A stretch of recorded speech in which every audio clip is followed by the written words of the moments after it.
Mike Pence was born in Columbus, Indiana. He still lives in Columbus, Indiana. He is a Hoosier through and through. Hanover College in '81, got his doctorate from IU School of Law in '86. He and his lovely wife, Karen, who we're thrilled that Karen is here with him tonight, they have 3 children. He describes himself, and this is an excellent description, as a Christian, and then a conservative, and then a Republican in that order. That is a very, very safe order to hold those things. He was first elected to Congress in November of 2000 and has done a great job. Now, I'm struggling here. I'm not going to say anything political.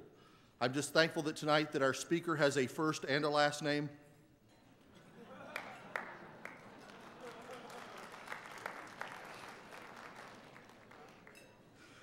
Kathy is going to kill me. I am very thankful that he has a 100% pro-life voting record. That's important to me.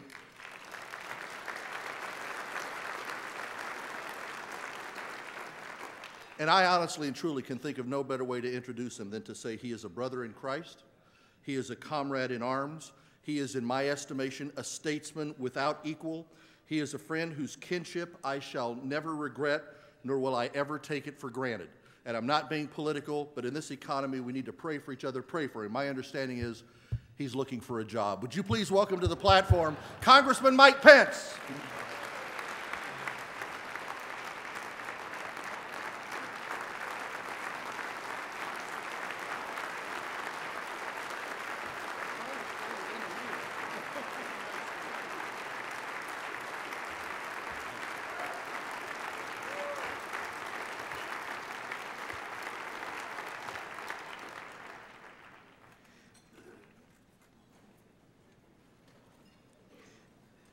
Thank you, Pat Miller. I appreciate that ridiculously excessive introduction.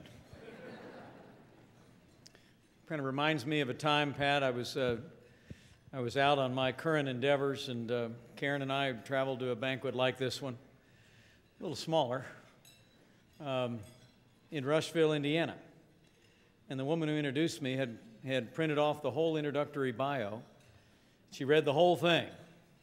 She's a leader in the Congress, unanimously elected to lead the Republican caucus, commentator on national television, Human Events Man of the Year, and on and on and on. And then she finally ended by saying, you know, there are so few great men in American politics today, I give you Congressman Mike Pence. So I got up and I gave the speech. Karen and I were driving back in that red truck back to our house. And I asked her what she thought of the speech. She said it was fine. And I said, well, I was thinking about that woman who introduced me, you know, and what she said. And my wife said, uh-huh. And I said, well, I mean, really, you know, if you take yourself, you know, totally out of it, I mean, there are very few, you know, great men in American politics today. And my wife said, without missing a beat, I know there's one fewer than you think there is.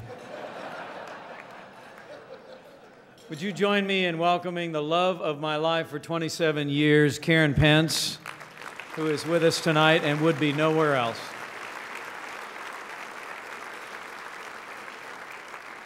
Well, Pat, thank you very much. Thank you for your friendship. Kathy Humbarger, who is one of my heroes, thank you for your great leadership, your courageous, clarion leadership. It's an honor to be with you tonight to play a small role in the 15th annual Allen County Right to Life Banquet, 950 people strong in Allen County. What a statement. And to follow to the podium tonight, people say to me sometimes, you know, when they're being gracious, they say, we're going to miss you in Congress. Going to miss having you out there. And are you confident about the future in the majority? And there's always one name that comes to mind. One person who I know will stand for broad, common sense, conservative values. He'll stand in a manner that will give honor to Hoosiers every day he's there. He will turn his face like flint against the wind and do what is right. He is already a recognized leader in the historic rising majority in the Congress. Marlin Stutzman is going to be a great conservative leader for many years to come in Washington, D.C. Good to be with you, my friend. It really is. And to distinguished members of the Board of Directors of Allen County Right to Life, to elected officials who are here, who've been recognized, Senator Cruz, Senator Banks, Kathy Hewer, Matt Lehman, Bob Morris, we thank you. And to Bishop Rhodes, thank you for getting us off in such a sublime and deeply inspiring manner today. When I saw Bishop Rhodes tonight, we remembered that we actually met the first time when I spoke at this banquet just a few short weeks after he was installed in his current position, but I told him I was already a fan before he arrived in Fort Wayne. And Bishop, it's wonderful to be able to share the podium with you tonight, and we admire your stand. To all those gathered tonight, in some few brief remarks, and I have a great privilege tonight to play a role. Let me say, I'm honored to stand with you as each one of you, with your time and your treasure, tonight are taking a stand for life. And please give yourselves a round of applause for being here and making that stand. I believe in the sanctity of life, in the importance of family and faith, and I believe in a society where there's no such thing as an unwanted child. I have a vision for this state, that it would be a state that works, and a state that works to ensure the children are protected and healthy. Now, the challenges before us are great in this state. A lot of people are hurting, as Congressman Stutzman said. These are difficult times in the life of our nation. But it's compassion that brings you here tonight. It's a compassion that brings you not to be against something so much as to be for. What brings you here tonight, I would figure, is what brings Karen and me to this cause. And now more than 30 years. It is out of care and compassion for the hearts of the unborn, for the hearts of women in troubled pregnancy, that we are here tonight. We are not anti-men and women. We are pro-life in Allen County.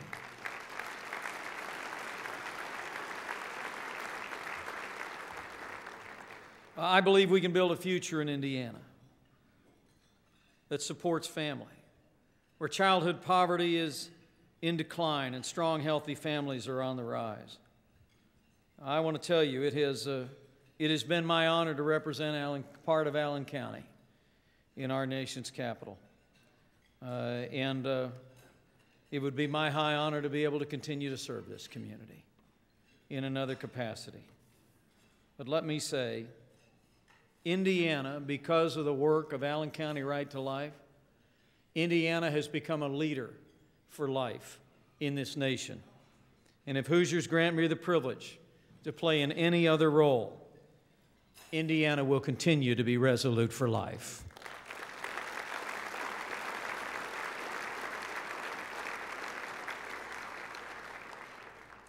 But among us today is a true leader of the pro-life movement.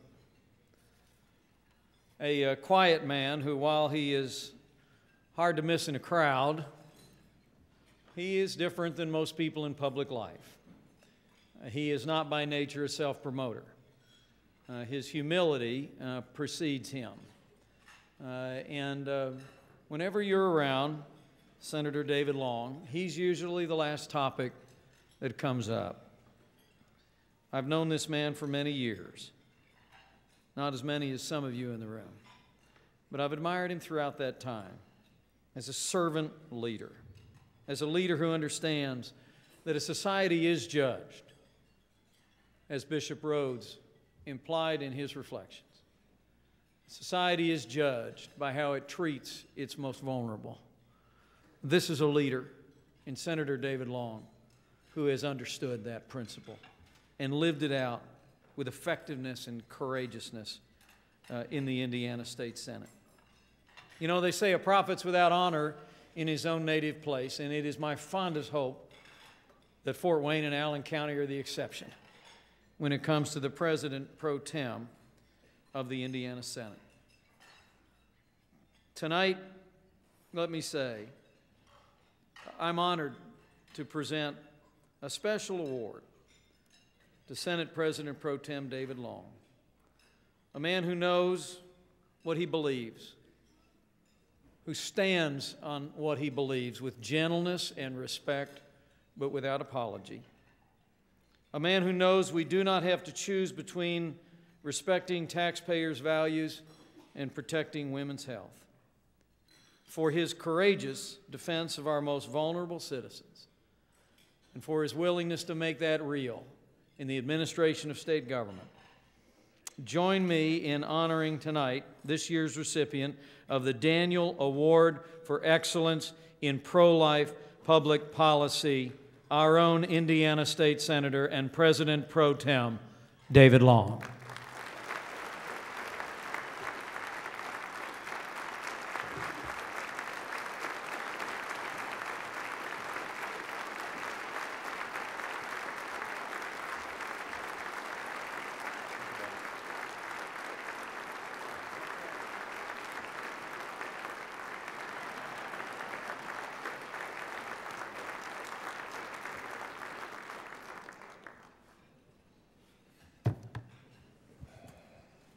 Well, Mike, thank you so much for that very thoughtful introduction.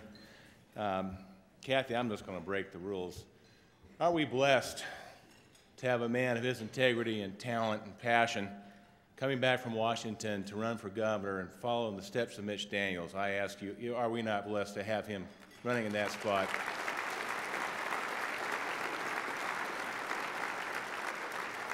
I look forward to working with Mike. And I also want to, while I'm up here, say words about just three people. The first is the great leader of Allen County and Northeast Indiana's Right to Life effort. It's somebody named Kathy Humbarger, who we all know and respect. But she is a tireless advocate, and I mean tireless. And you think about all the work she does, the radio shows, the meetings, the constant communication, the phone calls she gives to me alone are so numerous, but she's on it 24/7 because she lives this issue.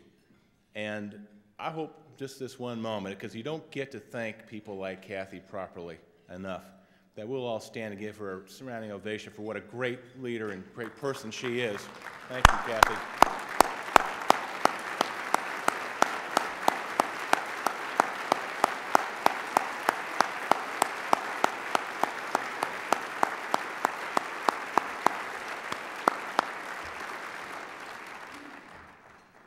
And then I was sitting between two people here at this table.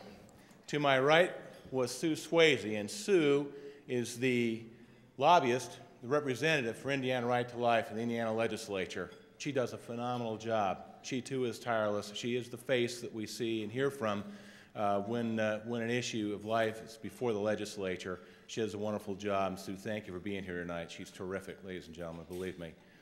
And then next to me is one of my mentors in life and my pastor, Rick Hawks, and all I'll say is his motto is, life is uncertain, eat dessert first, okay? So that idea didn't come from me.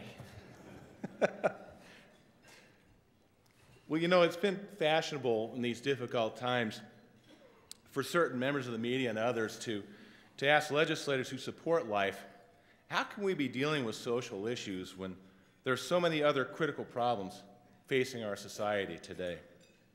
In other words, when times are tough, we shouldn't worry about distracting issues such as abortion. To which I answer, protecting the life of an unborn child is never a distraction, it is an obligation.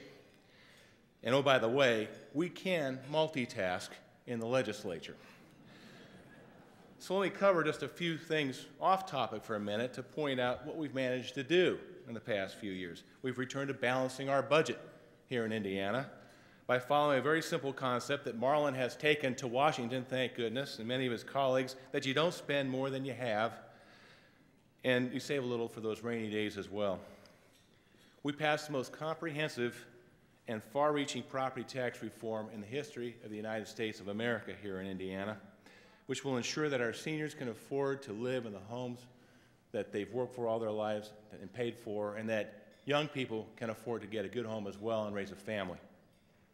We lowered corporate taxes, eliminated the inheritance tax, and continue to keep the overall tax rate in Indiana among the lowest in the nation. We passed comprehensive education reform, including vouchers, the finest voucher program in the United States of America, which makes Indiana the leading education reform state in the United States today.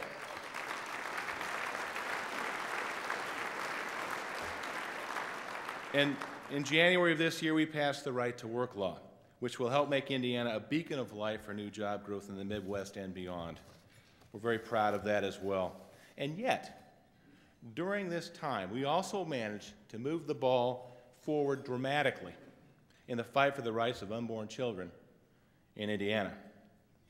For example, informed consent laws now require that a mother considering an abortion be informed at least 18 hours before the procedure of a variety of key facts, including the following: that there are a number of serious medical risks to her should she go through with the abortion, both current and long-term; that there are resources to help her pay for prenatal care, childbirth, and neonatal care; that there are adoption options as never before; that there are safe haven laws; that the father can be forced to help pay for the raising of the child; that an ultrasound can and will be provided to her to allow her to view the beating heart of her unborn child; that there is objective scientific proof that a fetus can feel pain at or before 20 weeks of post-fertilization age; and, most importantly, that life begins at fertilization.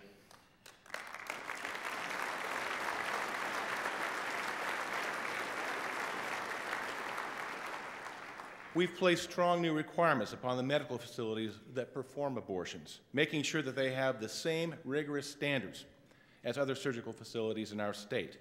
We've placed strong new requirements upon the physicians performing abortions. In a local hospital, they have to have admitting privileges. They have to have a backup physician to back them up in case there is some sort of serious medical consequences that occur to the woman who's had the abortion, and that is all too common, unfortunately. And there are many other changes we've made as well. The consent of the parents for an unemancipated woman must be obtained if she's under the age of 18 years of age before an abortion can be performed. And one other thing. We also managed to defund government support for the abortion facilities of Planned Parenthood, and we're very proud of that as well.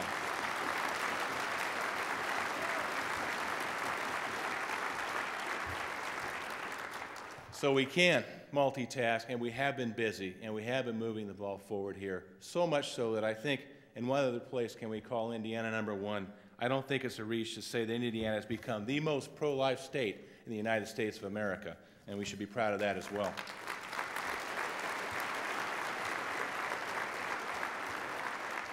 And every day when we're down there in the legislature, we're reminded by Sue Swayze and people like Kathy Humbarger, who talk to us passionately about the issue, reminding us why this is so important, and giving courage to people who sometimes might get a little rubbery-legged at times when the heat gets on, and it does come at the legislature as never before in the last couple of years. I'll finish by saying just this. I'm very proud to be a legislator and a leader who stands up for the rights of our unborn children, and I will never back down from that stance, and neither will my colleagues in the Senate. We are a strong pro-life caucus and proud of it. Thank you. I'm deeply honored to receive this award from a wonderful group like Right to Life. Thank you so much, and God bless you all.